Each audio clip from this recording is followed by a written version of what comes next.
Hi, this is Chris from Total Parts Plus, and today we have a 2006 Volkswagen Golf Comfort Line, stock reference number 5032. The shape runs from the 7th month 2004 through to the 2nd month 2009. It has a BKD 2-litre 4-cylinder turbo diesel engine backed by a HKS automatic front-wheel drive transmission. BKD 2-litre 4-cylinder turbo diesel engine. We have the left-hand headlight, left front 15-inch factory alloy mag with a good tyre, left power door mirror, left front door has one small dent, left rear door has two small dents, left rear 15-inch factory alloy mag with a good tyre, left hand tail light, left tailgate garnish, right hand tailgate garnish, right hand tail light, right rear 15-inch factory alloy mag with a good tyre, right rear door has two small dents, and a right power door mirror.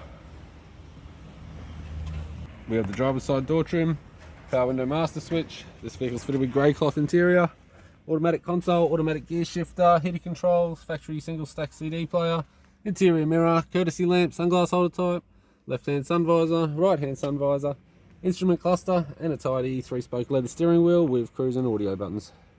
I'm Chris from Total Parts Plus, and I'd like to thank you for watching this video.